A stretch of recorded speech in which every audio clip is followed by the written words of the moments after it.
My name is Sarah Mitchell. I'm 36 years old, a neurosurgery resident, and a single mother to 4-year-old twin boys, James and Oliver. 3 months ago, I was lying on a gurney in an emergency room, my vision blurring as blood pooled inside my abdomen. My fingers trembled so badly I could barely hold my phone as I dialed my parents' number. I needed help. Just anyone, to watch my babies for a few hours while surgeons tried to save my life. What I got instead was a message in our family chat that made my blood run colder than the shock already setting in. You've always been so needy and dramatic. We're at a spa weekend with Rebecca. Handle it like an adult. So I did. From that hospital bed, with nurses rushing around me and monitors beeping frantically, I called an emergency childcare service, paid 4 times the normal rate, and made a choice that would shatter everything I thought I knew about family. Please subscribe and like this video and listen to my story till the end and let me know which city you're listening from. That way I can see how far my story has traveled. I cut them off. Completely. The monthly house payments I've been making, the car insurance, the credit card bills, the emergency funds, all of it. 8.5 years of support gone in 3 clicks of a mouse. 2.5 weeks later, someone knocked on my door. But before I tell you who was standing there with tears in their eyes, and what they revealed that changed everything, let me take you back to where this nightmare really began. Growing up in the Mitchell family meant learning early that love wasn't distributed equally. My older sister, Rebecca. Rebecca. She was 4 years older than me, effortlessly stunning, with this aura that made everyone gravitate toward her like moths to a flame. Our parents practically glowed whenever she entered a room. When Rebecca announced at 17 that she wanted to pursue interior design, Mom actually cried tears of joy. Dad posted about it on every social media platform he had, calling her his creative genius. When I told them at 13 that I wanted to become a neurosurgeon, Dad grunted from behind his newspaper. That's ambitious. Very practical. That was it. Practical. Like I'd announced I wanted to be an accountant. But I told myself it didn't matter. I threw myself into my studies with a ferocity that scared my teachers. I aced every test, won every academic award, fought my way into one of the best pre-med programs in the country. 4 years of undergraduate hell, 4 years of medical school that nearly broke me, and then residency. 3 years deep into specializing in neurosurgery, one of the hardest fields in medicine. The day I graduated from medical school should have been magical. It should have been one of those moments you remember forever with warmth and pride. My parents showed up 3 hours late. 3 hours. "Oh, sweetheart," Mom said, barely glancing at me as she checked her phone. "Rebecca had a crisis with a client. We had to help her through it first. You understand, right?" No flowers. No celebration. No pride in their eyes. Just a hasty photo in the parking garage, my mother's eyes already distant, planning their escape. Compare that to Rebecca's first design showcase 4 years earlier. The entire family flew to San Francisco. 5-star hotel overlooking the bay. Front row seats at her exhibition. Dad took 32 photos I counted, posting each one with captions like, "Our brilliant daughter," and "So blessed." For my medical school graduation, I got one blurry parking garage photo and a distracted "Congrats, honey," before they rushed off because Rebecca needed emotional support. After her meeting went well. Not even badly well. She needed them to celebrate with her. I kept telling myself it made sense. Design is subjective and competitive. Rebecca needed more validation. Medicine is stable. I was strong enough to handle being alone. But what I didn't know then, what I couldn't have possibly understood, was that my parents' favoritism wasn't just emotional. It was financial. And I was the one paying for it. It started 8.5 years ago, right after I finished medical school and started my residency. Dad called me one evening, his voice thick with something I'd rarely heard from him, shame maybe. Or maybe just discomfort. "Sarah," he said slowly, "your mother and I are in a bit of a tight spot. The house payment is due and we're coming up short this month. Could you possibly help us out?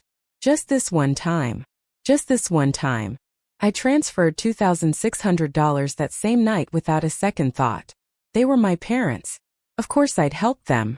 They'd raised me, hadn't they? Fed me, clothed me, put a roof over my head. This was just payback, right? But just this one time became every single month. The house payment, then their car insurance when they said they couldn't afford it anymore. $850 a month. Then the emergencies started rolling in. The transmission on Dad's car, the leaking roof, the broken furnace in winter, Mom's dental work because apparently their insurance didn't cover it. I never said no. Not once. Not even when my bank account scraped bottom. Not even when I had to choose between groceries for myself or sending them their monthly allowance. When I got pregnant with the twins and their father, Marcus, oh God, Marcus, when he walked out during my 6th month, just vanished like I meant nothing, I called my parents from the hospital during a terrifying bleeding episode. I was alone, scared out of my mind, convinced I was losing my babies. Oh honey, Mom's voice was distracted. We really wish we could be there. But Rebecca is going through such a stressful time with her new project. She really needs us right now. You're strong though. You've always been so strong. You'll be fine. They didn't come. Not for the emergency. Not for the birth when I pushed for 14 hours alone except for a nurse holding my hand. Not for the first month when I was drowning, nursing 2 screaming newborns every 2 hours while somehow studying for my board certification exams. But those automatic transfers, they kept going out like clockwork. 2,600 on the 1st. 850 on the 15th. Whatever else they called me crying about. I kept a spreadsheet. Looking back, I don't really know why. Maybe some part of my brain needed to see it in black and white. Needed proof that I wasn't imagining the weight I was carrying. 8.5 years. $347,000. Give or take. I never asked for thank you. I never expected parades or medals or public recognition. But I also never, in my wildest nightmares, expected to be called needy and dramatic by the people whose entire lifestyle I'd been bankrolling for nearly a decade. That moment was coming, though, racing toward me at 60 miles an hour in the form of a delivery truck that didn't believe in red lights. The accident happened on a Wednesday evening. I remember because Wednesdays were my long days, 18-hour shifts that left me feeling like a zombie. My eyes burned with exhaustion, but I was alert. I had to be. I had 2 babies waiting at home. The light turned green. I pulled forward into the intersection. I never saw the truck. Never heard it. It just materialized from the right, slamming into my driver's side at full speed. The sound of metal crushing and glass exploding filled my universe. Everything spun. The world tumbled over and over. Then nothing. Just black. I came to in an ambulance and the pain, oh God, the pain radiating from my abdomen made me want to scream. But worse than the pain was the fear. James, I gasped. Oliver. A familiar face appeared above me. Dr. David Chun. We worked together at Metropolitan General. Sarah, hey, stay with me. You've been in a serious accident. We're taking you straight to surgery. Possible ruptured spleen, internal bleeding. We need to move fast. Surgery. The word hit me like a second collision. My boys. I grabbed his arm with whatever strength I had left. There with the sitter. She leaves at 8:30. David checked his watch. It's 7:45. 45 minutes. I had 45 minutes to find someone to watch my children while doctors cut me open and tried to stop me from bleeding to death. My hands shook violently as I pulled out my phone. Blood smeared across the screen, making it hard to see. I pulled up my parents' contact. It rang once, twice, 3 times, 4 times. Sarah. Dad's voice was impatient, annoyed. We're literally walking out the door. What's going on? Dad, I need help. The words tumbled out between gasps of pain. I've been in an accident. Bad. They're taking me to surgery. Please, I need you and Mom to watch the boys. Just for a few hours. Please. Silence. Heavy, suffocating silence. Then I heard muffled voices. Mom's sharp tone cutting through. Rebecca's laugh in the background, carefree and light. Hold on, Dad said. The line went quiet for what felt like an eternity but was probably 15 seconds. Then my phone buzzed. A text notification. I looked down and the world tilted. Family group chat. The message was from Mom. You've always been so needy and dramatic. We're at a spa weekend with Rebecca. Handle it like an adult. I read it twice. 3 times. 4 times. The words didn't change. A second message popped up, this time from Dad. You're a doctor, Sarah. You're used to hospitals and medical stuff. Don't make this into more than it is. Then Rebecca's message appeared. Not even words. Just an emoji. A laughing face with tears. That was it. That was all I was worth to them. A laughing emoji while I bled out in an ambulance. David was watching me. I didn't realize he could see my screen until his jaw clenched. Sarah. His voice was carefully controlled. What did they say? I couldn't answer. Something inside me had broken, and it had nothing to do with my ruptured spleen. I need to borrow your phone, I whispered. Mine's dying. He handed it over without a word. I Googled emergency childcare services with shaking fingers, found one with 24-hour availability, and called them. My voice came out mechanical, professional, detached. Yes, I'll pay 4 times your normal rate. Yes, I'll provide my regular sitter's contact information for the handoff. Yes, you can charge my card immediately. For minutes. That's all it took to ensure my children would be safe while I fought to stay alive. For minutes and a small fortune I didn't really have. David was still watching me when I handed back his phone. He didn't say anything, but his eyes said everything. Can you screenshot those messages? My voice sounded hollow. From my phone before it dies? He nodded slowly. Yeah, I can do that. I closed my eyes as the ambulance pulled into the emergency bay. The physical pain was overwhelming, yes, but it wasn't coming from my abdomen anymore. It was coming from somewhere deeper, somewhere I'd spent 36 years trying to protect. From that gurney with an 4 in my arm and my life hanging by a thread, I made the easiest decision I'd ever made. The surgery took 5 hours. My spleen was gone. They'd removed nearly 2 liters of blood from my abdominal cavity. Another 10 minutes, the surgeon told me later, and I wouldn't have made it. I spent 6 days in the hospital. 6 days of 4 medications, pain that made me bite down on my pillow, and nurses checking my vital signs every 2 hours. Not one phone call from my parents. Not one text. Not one visit. Nothing. Just silence. The emergency childcare service was expensive, hemorrhaging my savings account, but they were worth every penny. They coordinated perfectly with my regular sitter, kept James and Oliver in their routine, sent me photo updates 3 times a day. Strangers. Complete strangers took better care of my emergency than my own flesh and blood. On day 4, I asked the nurse to bring me my laptop. She frowned. Sarah, you really should be resting. I need to take care of something. My hands were steady, calmer than they'd been in years, as I logged into my banking app. 8.5 years of automatic transfers stared back at me. Like clockwork, every month without fail. 2,600 on the 1st. 850 on the 15th. I canceled every single one. Then I opened my phone settings and blocked 3 numbers. Dad. Mom. Rebecca. There was no drama. No tears. No moment of doubt. It felt like setting down a crushing weight I'd been carrying so long I'd forgotten what it felt like to stand up straight. David stopped by later that afternoon. He'd been checking on me every day, bringing coffee and quiet company. How are you feeling today? I looked up at him and for the first time in 8.5 years I told the complete truth. Better.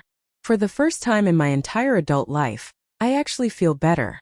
He didn't ask for details. He just nodded like he understood everything. I knew the explosion was coming. My parents would notice the missing money. They would call and text and demand explanations. They would rage and guilt trip and play the victim. But I didn't expect what actually happened next. 3 weeks after my surgery, I was finally home, moving carefully, still sore but alive. It was a Saturday morning, and I was making chocolate chip pancakes, James and Oliver's favorite weekend breakfast. The kitchen smelled like butter and vanilla. Oliver was building an elaborate tower with his blocks while James helped by knocking it down and giggling. Then came the knock. 3 sharp raps on my front door. My heart rate spiked immediately. If it was my parents, I wasn't ready. I didn't know if I'd ever be ready. I looked through the peephole and my breath caught in my throat. Standing on my doorstep was a tall man in his mid-70s, silver hair perfectly combed, sharp blue eyes that I remembered from childhood, military posture that 45 years as a federal prosecutor hadn't diminished. Grandpa William. I hadn't seen him in almost 4 years. My parents always had excuses for why we couldn't visit him. Too busy. Too far. Too complicated. The twins had never even met him. I opened the door, and he pulled me into a hug so tight it made my surgical incision ache. Sarah. His voice was rough with emotion. Let me look at you.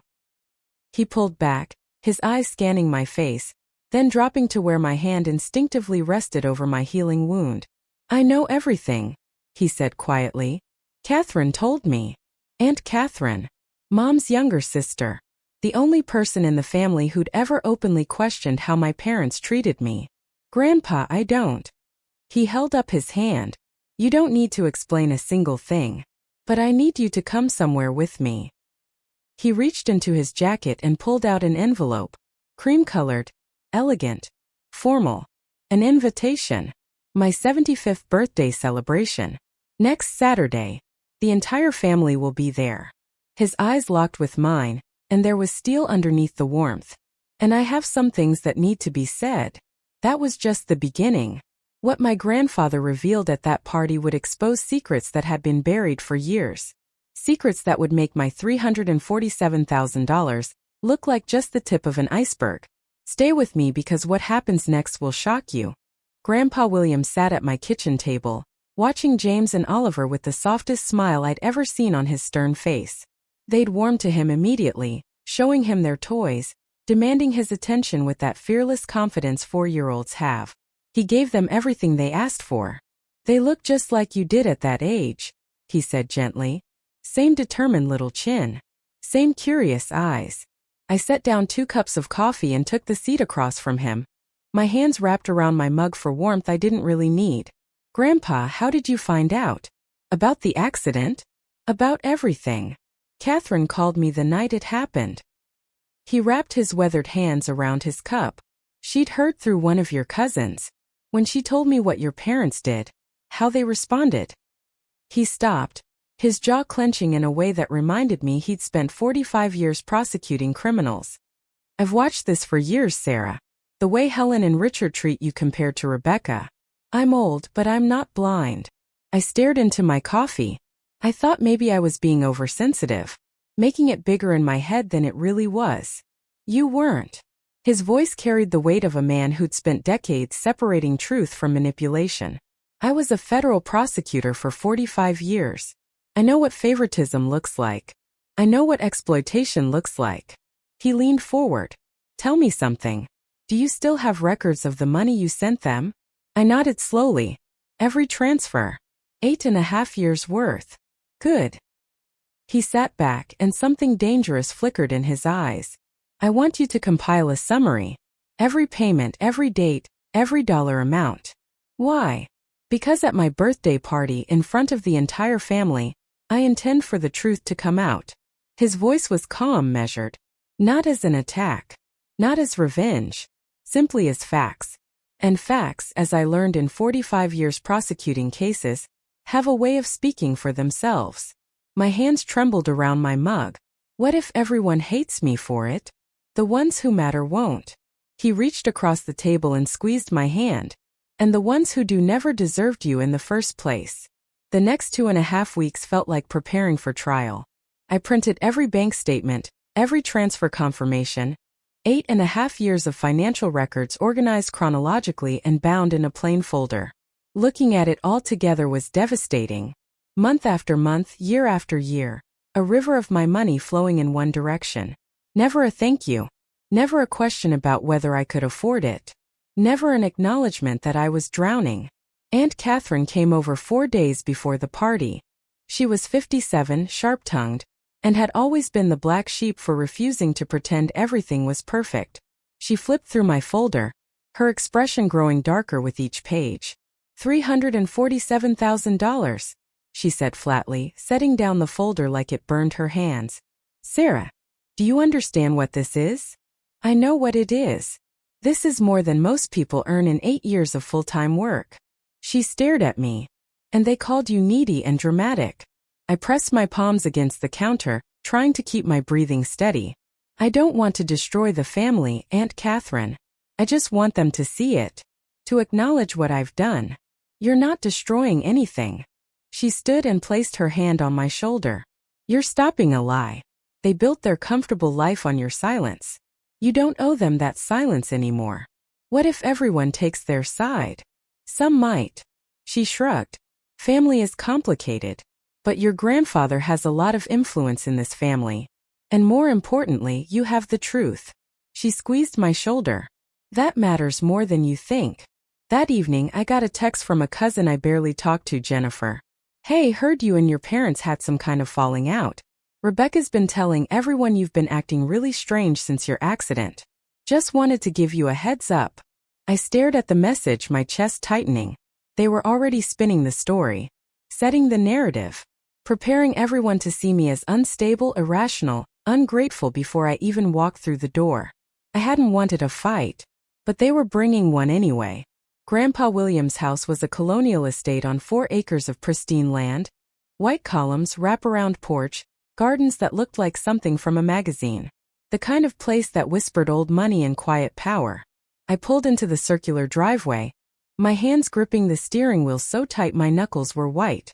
James and Oliver were in their car seats, chattering excitedly about the big house and all the balloons they could see through the massive windows. 43 cars lined the property. Everyone was here. I wore a simple navy dress, professional, understated, nothing flashy. I wasn't here to make a scene. I was here to tell the truth. The folder was in my bag. Inside, the party was already in full swing. Waiters circulated with champagne and hors d'oeuvres. A string quartet played softly in the corner. Crystal chandeliers cast warm light over everything. I saw them immediately. My parents stood near the marble fireplace. Dad in his best suit, looking distinguished and proud. Mom in a cream silk dress, laughing at something someone said. They saw me at exactly the same moment. Mom's laugh died mid-sound. Dad's face went rigid, every muscle tensing. For a long frozen moment, none of us moved. Then Rebecca appeared, gliding across the room in a designer dress that probably cost more than my monthly rent. Her smile was perfect, practiced. Her eyes were pure ice. Oh, Sarah, she air-kissed my cheek, and I felt the coldness of it down to my bones. You made it. We heard about your accident. Nothing too serious, I hope. I met her gaze steadily, not flinching. Ruptured spleen. Internal bleeding. I almost died. Her smile flickered just slightly.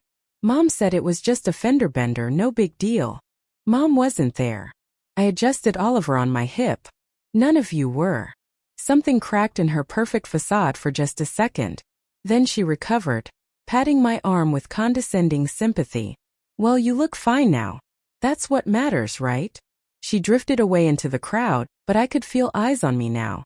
Whispers starting. The first rumbles of the storm. The attack came 35 minutes into the party. I was getting juice boxes for the boys when I heard Rebecca's voice, deliberately loud, carrying across the entire room. I'm honestly so worried about Sarah. She was standing near the dessert table with a cluster of aunts, uncles, and cousins.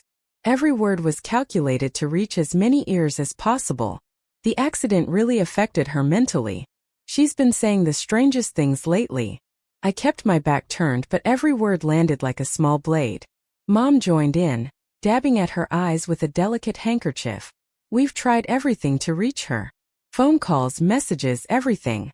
She won't respond to any of us. I think she's having some kind of breakdown. How awful, someone murmured.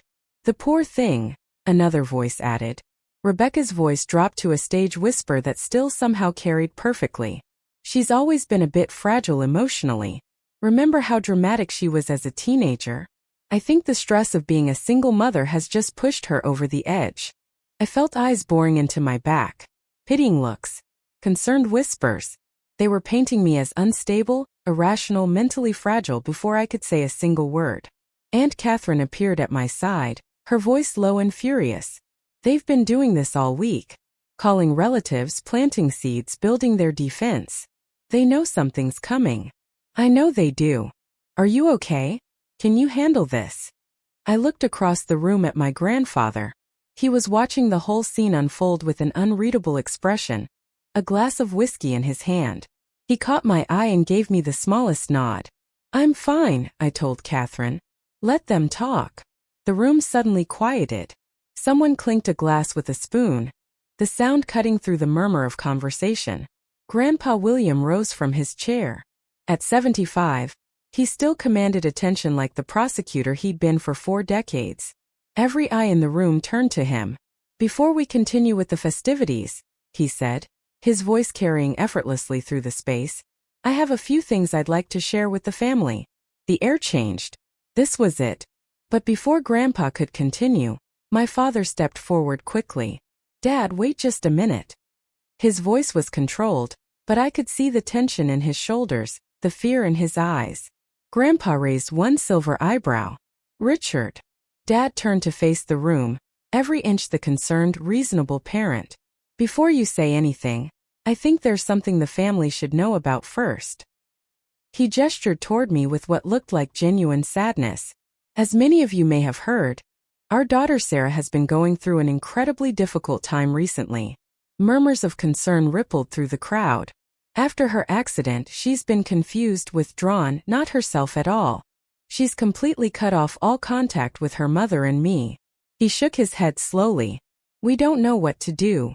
Mom stepped up beside him, still clutching that handkerchief like a prop. We only ever wanted the best for her. Her voice trembled perfectly. But she's been spreading these terrible lies about us, saying we abandoned her during her emergency, that we don't love her. The room was silent. I felt 40 pairs of eyes on me, most of them sympathetic to my parents. We've tried to be patient and understanding, Dad continued. But it's been heartbreaking. Absolutely heartbreaking. We gave that girl everything. Everything, Vanessa echoed from across the room. She's even been claiming we refused to help her during her accident, which is completely false. There's obviously been some kind of terrible misunderstanding. Someone near me let out a soft, sympathetic sound. Those poor people. An aunt I barely knew approached me tentatively. Sarah, honey, are you feeling all right? Your parents are so worried about you.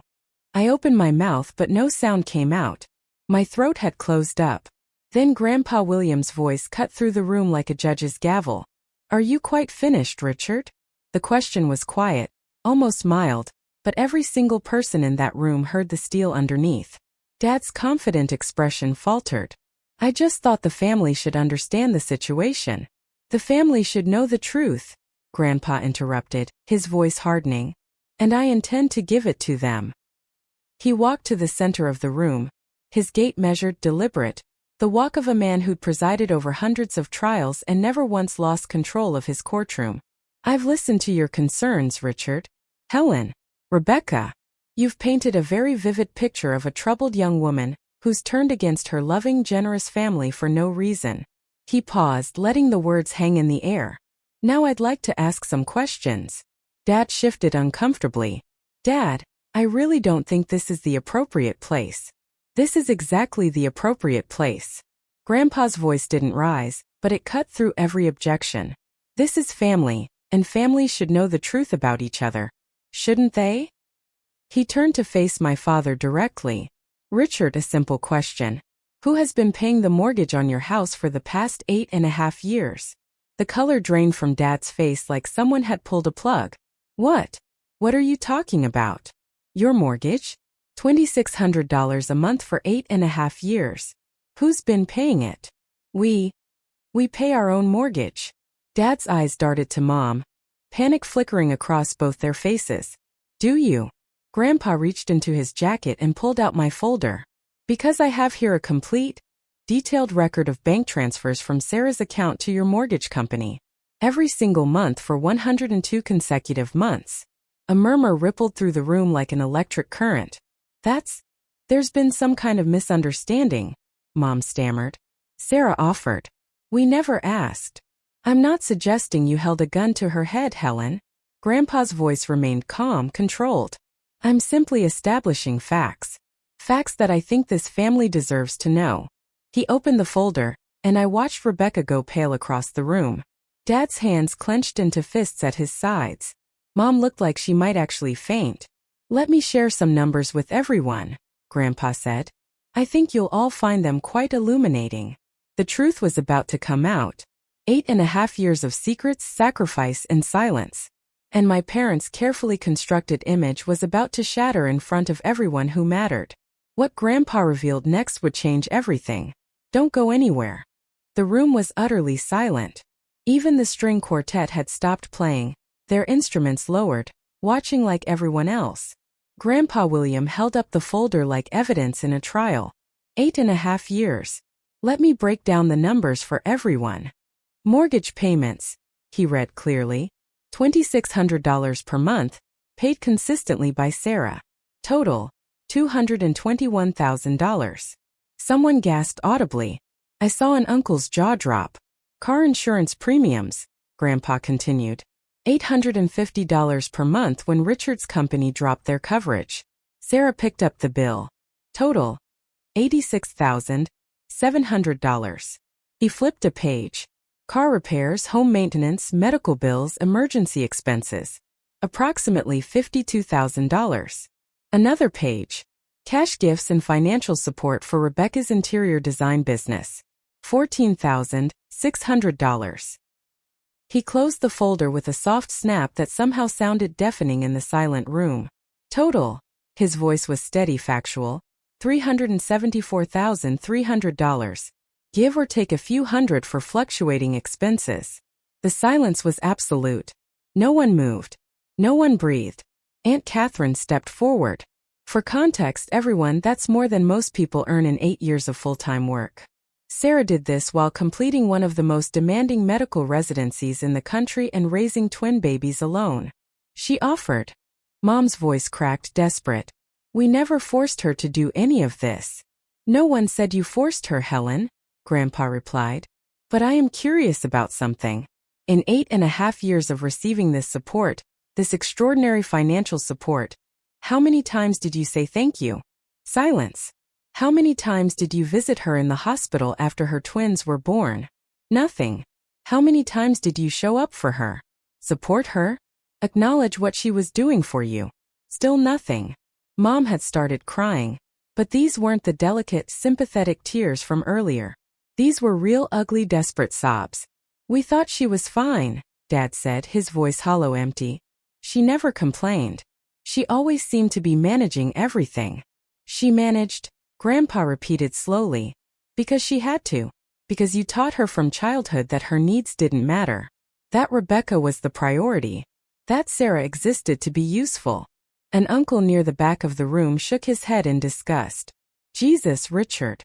$374,000 and you called her needy. Dad flinched like he'd been physically struck.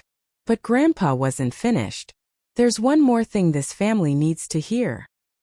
He pulled out his phone, adjusting his reading glasses carefully. 3 months ago, Sarah was in a serious car accident. Ruptured spleen. Internal bleeding. She was being rushed to emergency surgery, and doctors weren't sure she would survive. The room seemed to hold its collective breath. From the ambulance, while she was bleeding internally, she called her parents. Her twin boys were at home with a babysitter who was about to leave. She needed anyone to watch them for a few hours while surgeons tried to save her life. He paused, his eyes moving from my mother to my father to Rebecca. This is the text message she received in response. From Helen. I'll read it exactly as it was written. His voice remained steady, but I could hear the barely contained fury underneath. You've always been so needy and dramatic. We're at a spa weekend with Rebecca. Handle it like an adult. The room exploded. Multiple people gasped. Someone said, "Oh my God," loud enough to echo. An aunt put her hand over her mouth in horror. That's not. You're taking it out of context. Rebecca's voice was shrill, desperate. There is no context. Aunt Catherine's voice cut through the chaos like a whip. That makes abandoning your daughter during a medical emergency acceptable. We didn't know it was serious. Dad shouted, his composure finally cracking. We didn't know. Did you ask? Grandpa's voice silenced him. Did you call her back? Did you drive to the hospital? Did you check on your grandsons? Did you do anything besides go to your spa weekend? The silence that followed answered everything. The answer, Grandpa said quietly, for those who are wondering, is no. No to all of it. They didn't call. They didn't come. They didn't even check if she survived the surgery. A woman I recognized as a distant cousin physically stepped away from my parents, her face twisted with revulsion. Several others followed her lead, creating a visible space, a social exile forming in real time. I didn't mean it like that, Mom sobbed. I was frustrated. I didn't think. You didn't think your daughter might die, Grandpa finished. Because you never thought about her at all. You thought about her money. You thought about her usefulness. But you never once thought about her. He turned to face the entire room. I'm not asking anyone here to pass judgment. That's not my place. I'm simply presenting the facts, the documented, verified facts, and letting you all make your own decisions about what kind of people would treat their daughter this way. His eyes found mine across the room, and they softened completely. Sarah, is there anything you'd like to say? I hadn't planned to speak. I'd imagined standing silently while Grandpa laid out the evidence, letting the facts speak for themselves while I remained composed and dignified in vindication. But looking around the room, seeing my mother's tears, my father's shock, Rebecca's crumbling facade, I realized I did have something to say. Something I needed to say. I handed Oliver to Aunt Catherine and stepped forward, my legs steadier than I expected.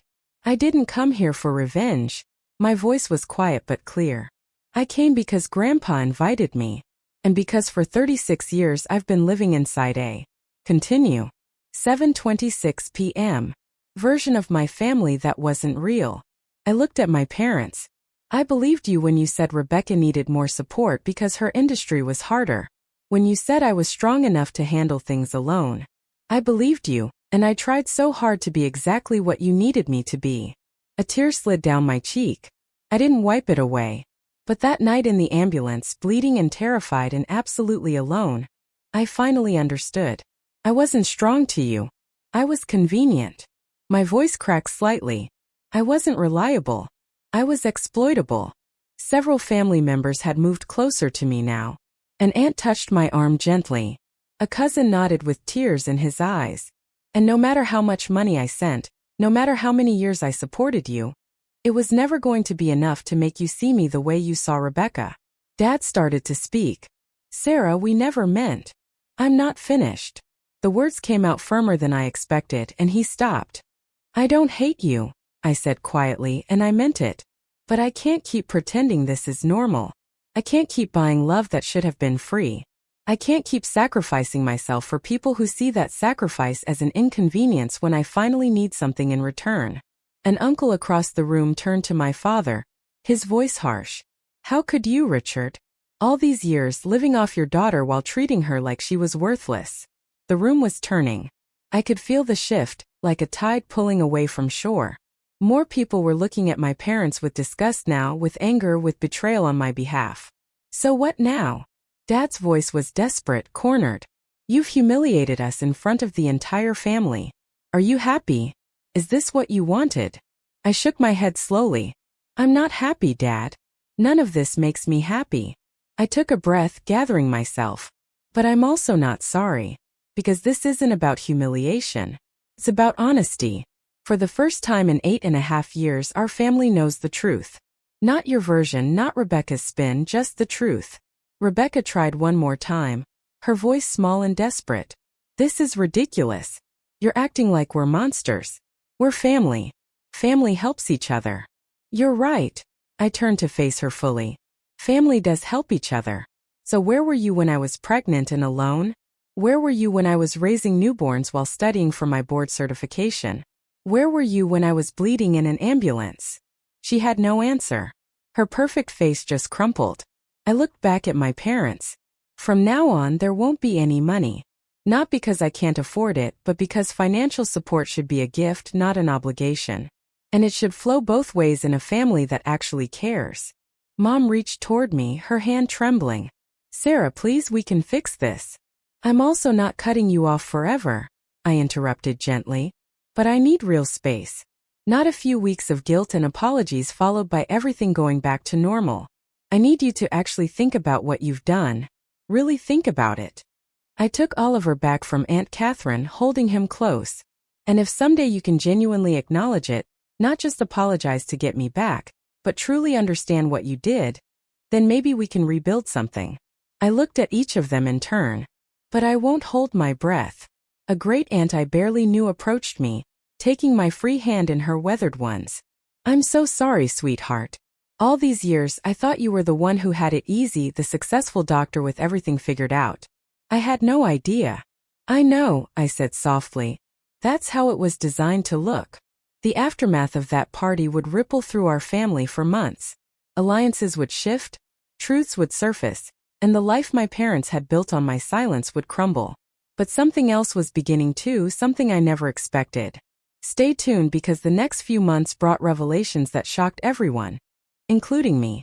My parents left the party within 20 minutes. No one stopped them. No one said goodbye. Dad helped Mom to the car while she sobbed into his shoulder, her perfect image shattered beyond repair.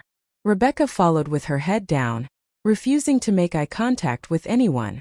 The silence they left behind wasn't uncomfortable. It was more like the quiet after a violent storm passes, when the air feels clean again.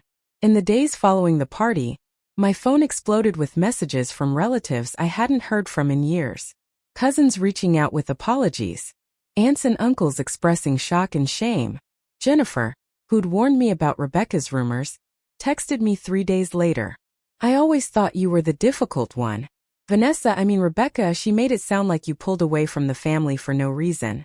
I'm so sorry I believed her without asking you. The family group chat, the one where I'd received that devastating message while bleeding out, went silent for 2 days. Then it disappeared entirely. Someone deleted it. I didn't know who and I didn't care. More significantly, my parents found themselves quietly excluded from family gatherings. When Cousin Michael celebrated his engagement 3 weeks later, they weren't invited. When Aunt Catherine hosted her annual summer barbecue, their names weren't on the list. No one made announcements. No one declared sides publicly. They just stopped being welcome.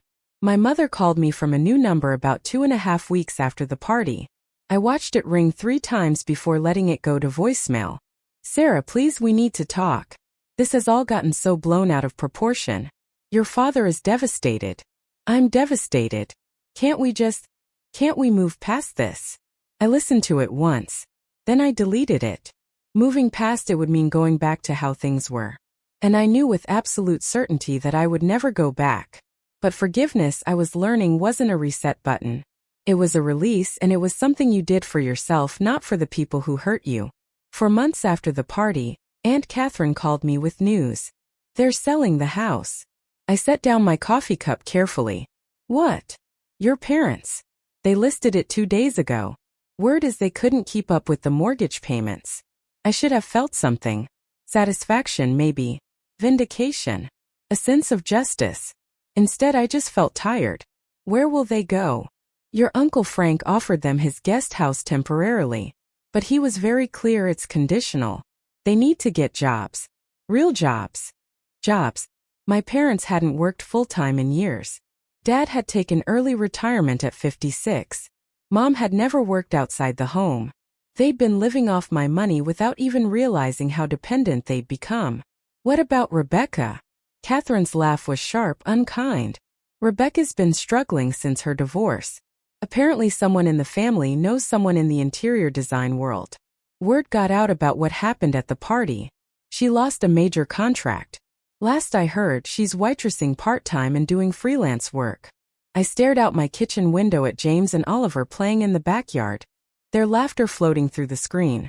I don't want them to suffer, I said quietly. I know you don't, sweetheart. That's because you're a genuinely good person. Catherine's voice softened. But they didn't suffer for 8.5 years because you were supporting them. They didn't grow. They didn't learn responsibility. They just existed comfortably while you carried them. She paused. You stopping wasn't cruel. It was necessary. They needed to learn to stand on their own. She was right. Deep down I knew she was right. That evening, I sat down with my new budget, the budget of someone who wasn't sending $3,400 every month to people who couldn't even thank her. That $3,400 now went into 2 college funds. James and Oliver would never worry about student loans. They would never carry someone else's weight the way I had. They would know their worth wasn't measured in usefulness. That felt like justice enough. 5 months after the party, 6 months after the accident that changed everything, I got a call on a Thursday evening. Unknown number. Normally I'd ignore it, but something made me answer. Sarah. Rebecca's voice was completely different. Smaller. Stripped of all that polished confidence. Rebecca. Please don't hang up. She took a shaky breath. I know I don't deserve your time, but I need to say something. Need to, not want to. There's a difference.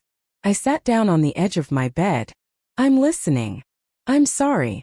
The words came out broken. I'm so sorry for everything. For how I treated you. For the things I said. For laughing. Oh God. For laughing at that text message when you were. Her voice cracked. When you were dying. What kind of person does that? I waited. She continued. I didn't know about the money. Not all of it. I knew Mom and Dad were struggling sometimes, but I thought they were managing. I genuinely didn't know you'd been supporting them for 8.5 years. Did you ever ask? Silence. Heavy and damning. No, she finally whispered. I didn't. 'Cause I didn't want to know. I liked being the favorite. I liked that everything came easy for me. That Mom and Dad worshipped me. That I never had to worry about anything. She laughed, but it was bitter self-loathing. Turns out nothing's easy anymore. My reputation is destroyed. The design world is small, Sarah. Everyone knows. Everyone's talking about what we did to you. I heard about the contract. Yeah. Turns out people don't want to work with someone who laughed while her sister almost bled to death. Her voice was thick with tears now. I lost everything. My career, my reputation, my friends. Everyone looks at me differently now. We sat in silence for a moment. I could hear her crying softly on the other end. I'm not asking for money, she finally said. Or forgiveness. I don't deserve either. I just wanted you to know that I see it now. What I was. What Mom and Dad did. What we all did to you. Her breath hitched. I see all of it and I'm so ashamed I can barely look at myself. Something in her voice told me she meant it. This wasn't manipulation. This was genuine remorse. Then start from there, I said quietly. Stand on your own feet. Build something real. Be better than you were. Yeah. Her voice was barely a whisper. I'm trying. It's so much harder than I thought it would be. I know. You always made it look easy. It wasn't. I was just good at hiding how hard it was. We sat in silence for another moment. Then she spoke again. The boys, James and Oliver, I saw pictures from Aunt Catherine's barbecue. They're beautiful. They are. Maybe someday if you'd ever want. She trailed off. Maybe someday, I said. It wasn't a promise, but it wasn't a rejection either. But not yet. I understand. She paused. Thank you for not hanging up. Rebecca. Yeah. I meant what I said. Be better. Actually be better, not just sorry. I will. Her voice strengthened slightly. I promise I will. I hung up and sat there for a long time staring at my phone. Was it possible for people to genuinely change? Could my sister become someone different than who she'd been? I didn't know. But for the first time I felt something like hope. 1 year after the accident that shattered everything, my life had completely transformed. The woman who used to send thousands of dollars every month while barely being acknowledged was gone. Someone stronger had taken her place. And what happened next showed me that sometimes the best revenge is simply living well. Keep watching. 1 year after the accident that nearly killed me, I stood in my new apartment watching the sun set through the windows, painting everything in shades of gold and amber. It wasn't huge, just 2 bedrooms, 1 small bathroom, a cozy kitchen. But it was 6 minutes from the hospital in an excellent school district, and most importantly, it was completely entirely mine. No mortgage payments to parents who couldn't appreciate them. No insurance premiums for people who called me dramatic. No emergency funds for family who laughed at my emergencies. Just rent, utilities, groceries, and 2 college funds growing healthier every single month. James and Oliver were at Grandpa William's house for the afternoon. He'd become such a constant presence in our lives that the boys sometimes called him Papa William, which made his eyes suspiciously bright every time. Every Sunday without fail, he'd pick them up for adventures. The zoo, the science museum, the park, ice cream that he definitely gave them despite promising me he wouldn't. They're good boys, he told me last week watching them play. You're raising them exactly right, Sarah. They know their worth. They know they're loved. That matters more than anything. Coming from him, that meant everything. Aunt Catherine had become more than family. She was genuinely one of my closest friends now. We had dinner together twice a month, sometimes more. She'd helped me navigate the emotional aftermath of everything. The guilt that crept in sometimes, the anger that still flared occasionally, the slow, difficult work of rebuilding my sense of self. You know what I admire most about you, she'd said recently over wine and pasta. You didn't become bitter. So many people would have, and you had every right to. But you didn't. What would be the point? I'd replied. Bitterness is just drinking poison and expecting someone else to die from it. As for my parents, we still hadn't spoken directly, but I heard things through the family grapevine. They were still living in Uncle Frank's guest house. Dad had gotten a job managing inventory at a home improvement store. Mom was doing bookkeeping for a local church and taking in some sewing work on the side. They weren't thriving, but they were surviving. They were standing on their own feet, maybe for the first time in almost a decade. Some days I wondered if they thought about me, if they missed me, if they lay awake at night with regret churning in their stomachs. But those questions weren't mine to answer anymore. I'd spent 36 years carrying their emotional weight. It was their turn to carry their own. Tell me in the comments. And if you've dealt with something similar, share your story. You're not alone. Subscribe for more stories about standing your ground and reclaiming your life. 7 months after Rebecca's phone call, she reached out again through Aunt Catherine. She'd been working steadily, waitressing and taking design freelance jobs when she could find them, slowly, painfully rebuilding. She'd asked if she could meet the boys. Just once. Just to say hello. I thought about it for 3 days before agreeing, but with conditions. A public place, Aunt Catherine present, 1 hour maximum. We met at a park on a Saturday morning. Rebecca arrived 15 minutes early. I saw her pacing near the entrance as I pulled up. She looked different. Thinner, yes, but more than that. Her expensive clothes were gone, replaced with simple jeans and a sweater.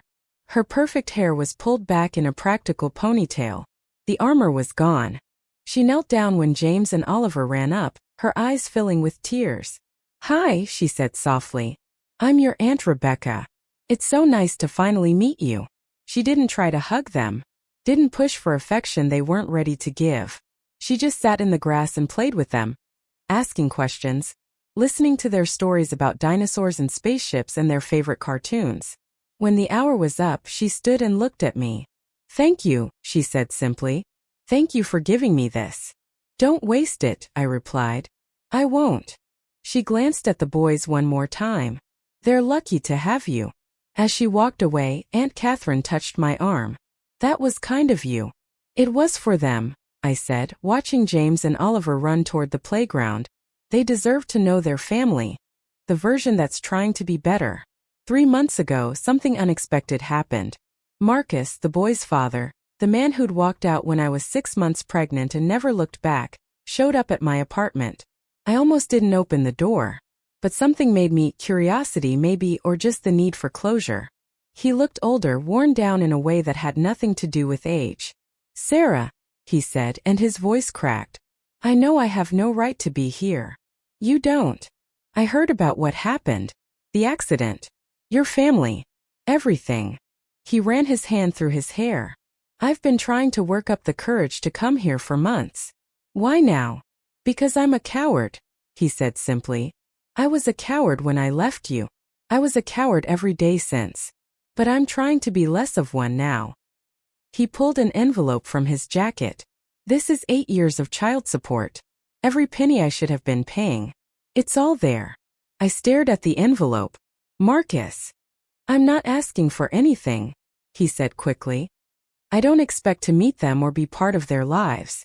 I don't deserve that. But they deserve this money. And you deserved support you never got." I took the envelope, my hand shaking slightly. "Thank you." "I'm sorry," he said, and tears ran down his face. "I'm so sorry for leaving you. For everything." I nodded slowly. "I appreciate that.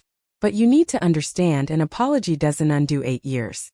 It doesn't give me back the nights I sat up alone with screaming babies while studying for exams. It doesn't erase the fear and loneliness." I know it doesn't." He wiped his eyes. "But I needed to try. I needed you to know that what I did was unforgivable. And I've lived with that guilt every single day." After he left, I stood holding that envelope for a long time. Inside was a check for $98,000. 8 years of support I'd never expected to see. I put it directly into the college funds. Every penny. Now, standing in my apartment as the sun set, I felt something I hadn't felt in years. Peace. Real genuine peace. My phone buzzed. A text from Grandpa William with a photo of the boys covered in ice cream, grinning like maniacs. We may have had a small dessert incident. Don't worry, they're fine and I accept full responsibility.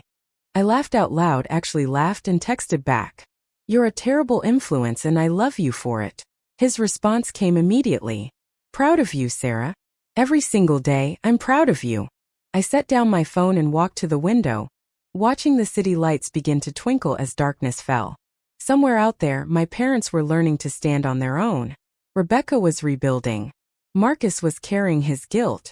And I was here finally free. If you've stayed with me through this entire story, I want to leave you with something. Not advice, I'm not qualified to tell anyone how to live, but maybe a truth I learned the hard way. For 36 years, I believed love was something you earned. I thought if I just gave enough, sacrificed enough, made myself small enough, eventually the people who were supposed to love me would see my value and love me back. I was wrong. Love isn't a transaction. It's not a reward for being useful. And no amount of money, time, or sacrifice can buy something that should have been freely given from the start. The family I have now, Grandpa William, Aunt Catherine, friends like David who showed up when my own parents wouldn't, they don't love me because of what I provide. They love me because of who I am. That's the difference. And it took almost dying to understand it. I don't know what happens next with my parents. Maybe someday they'll truly change, truly understand what they did and why it was wrong. If that day comes, I'll listen. But I won't wait for it. I won't build my life around hoping for something that may never arrive. My life is mine now. My time, my energy, my resources, my love, all of it belongs to me, and to the people who genuinely care about me. Not to people who only valued me for what I could give them. And to anyone out there carrying a weight that was never yours to bear, it's okay to put it down. It's okay to choose yourself for once. You're not selfish. You're not ungrateful. You're not a burden. You're finally free. A year ago, I was bleeding out in an ambulance, terrified and alone, receiving a message that called me needy and dramatic while I fought for my life. Today, I'm standing in my own apartment, watching my boys play, building a life that's actually mine, surrounded by people who love me for who I am, not what I can give them. That's not revenge. That's not even justice. That's just the truth finally setting me free. Thank you for listening to my story. Thank you for staying with me through every difficult moment. If this resonated with you, if you've ever felt invisible in your own family, if you've ever been the one everyone leaned on but no one supported, I want you to know you're not alone. Your worth isn't measured in how useful you are. Your value isn't determined by how much you can sacrifice. You deserve love that's freely given, not love you have to buy. And if the people who raised you can't see that, if they call your boundaries betrayal and your self-respect selfishness, then maybe, just maybe, they never deserved your loyalty in the first place.